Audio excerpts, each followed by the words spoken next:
بسم اللہ الرحمن الرحیم۔ یہ دیکھیں ہمارے سامنے کتاب ہے جس کا نام ہے فضائل اعمال۔ تبلیغی جماعت والوں کی فضائل اعمال نہیں ہے، لیکن پھر بھی فضائل اعمال ہے۔ یہ ہمارے غیر مقلد بھائیوں نے اس کو جمع کیا ہے۔ اصل میں یہ کسی پرانے عرب عالم کی کتاب ہے، لیکن اس کو اپنے انداز میں ان لوگوں نے جمع کیا ہے، ترجمہ کیا ہے اور اس پہ کام کیا ہے۔ دعویٰ یہ کیا ہے کہ صحیح اور مستند فضائل اعمال ہے۔ یہ دیکھیے دعویٰ شروع میں لکھا ہوا ہے صاف، صحیح اور مستند فضائل اعمال۔ نیچے لکھا ہے ضعیف اور موضوع روایات سے پاک۔ کس لفظ کو کہاں استعمال کرنا کوئی فکر نہیں ہے، پاک ناپاک کچھ بھی لے آتے ہیں۔ ان کے ایک مولوی صاحب نے کتاب لکھی، عبد المتین میمن جوناگڑھی صاحب ہے، لکھی حدیث خیر و شر۔ حدیث خیر و شر، جب صحابہ کو بدعتی کہنے میں ڈر نہیں لگتا تو حدیث خیر و شر کیا ہے؟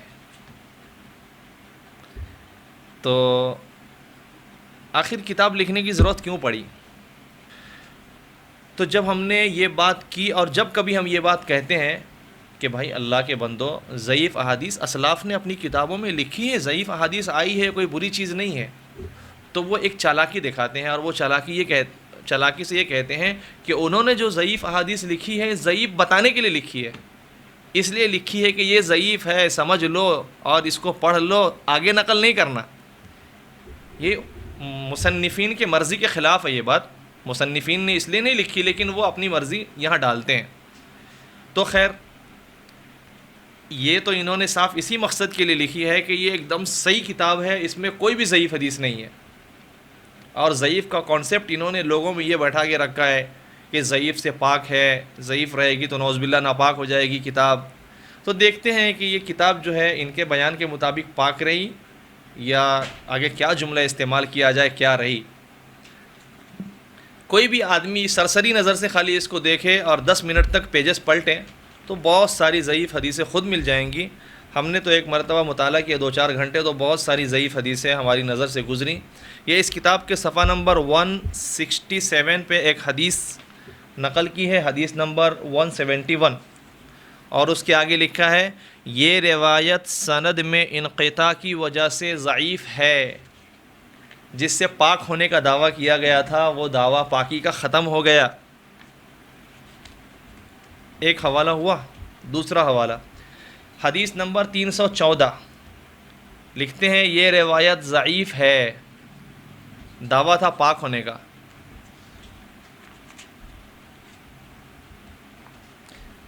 حوالہ نمبر 3، حدیث نمبر ہے 322، لکھتے ہیں یہ روایت ضعیف ہے۔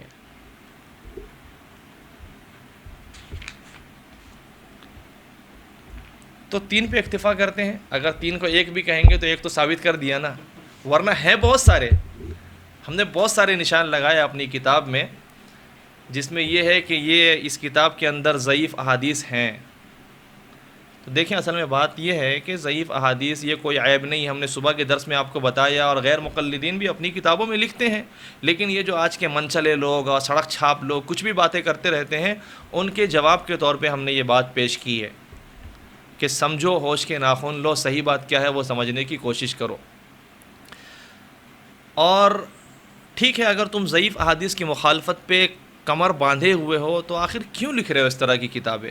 تو دیکھیں بات یہ ہے کہ حضرت شیخ رحمۃ اللہ علیہ کی کتاب کو اللہ رب العزت نے یہ مقبولیت دی کہ مخالف ہونے کے باوجود آدمی اس کتاب کو ماننے پہ مجبور ہے۔ جیسے قرآن کریم کی تاثیر، کہ ایک ایسی تاثیر ہے کہ کفار مکہ قرآن کریم کے انکاری ہونے کے باوجود رات میں چھپ چھپ کر رسول اللہ صلی اللہ علیہ وسلم کی تلاوت سننے پہ مجبور تھے۔ ہے نا ایک مرتبہ کا واقعہ، ابو جہل رات میں کھڑا قرآن سن رہا تھا، اب دوسرا بھی آ گیا گرو گھنٹال، اب وہ ایک دوسرے کو دیکھ کے شرما گئے، تیسرا بھی آ گیا، ابے تو قرآن کی مخالفت کرتا ہے، تو کیا کر رہا ہے؟ تو چپ، تو کیا کرنے آیا ہے؟ تو ہر ایک کے دل نے کہا کہ بھائی سچی بات یہی ہے کہ قرآن کی مخالفت نہیں کر سکتے۔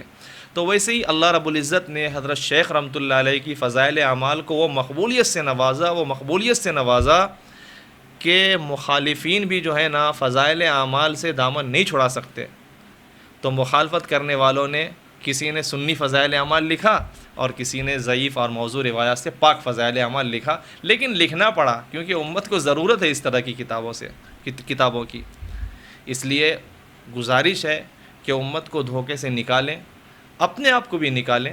معتدل علماء کرام، علماء دیوبند نے جو دین کی صحیح ترجمانی کی ہے، دیوبند نے کوئی نیا کام نہیں کیا، واللہ کوئی نیا کام نہیں کیا۔ صحابہ کرام نے جس دین کو پھیلایا تھا اور امام اعظم ابو حنیفہ نعمان ابن ثابت رحمۃ اللہ علیہ نے جس دین کو کتابی شکل میں لکھوایا تھا، دیوبند نے اسی دین کی حفاظت کی ہے، نہ اس میں کچھ ایڈ ہونے دیا ہے، نہ اس میں سے کچھ نکلنے دیا ہے۔ یعنی دیوبند نے پہرے داری کا کام کیا ہے۔ تو یہ پہرے داروں کی بات کو مان لو، نہ اس میں سے کچھ نکلنے دو، نہ اس میں کچھ شامل ہونے دو، دین کی حفاظت ہوگی اور پھر اکابرین کی روح خوش ہوگی، اور کل قیامت کے دن ہمارے ساتھ آپ کو بھی اور ہم سب کو مل کر کے اکابرین کے ساتھ وہ حشر کرے گا جو اولیاء صدیقین، انبیاء، صدیقین، شہداء اور صالحین کا جو حشر ہوگا وہ انشاءاللہ ہمارے ساتھ آپ کا بھی ہو جائے گا۔ آپ ہمارے ساتھ جڑ جاؤ۔ ہے ہند میں انوکھا مرکز تحفظ دین، یہ دین کا ترجمہ ہے مرکز تحفظ دین۔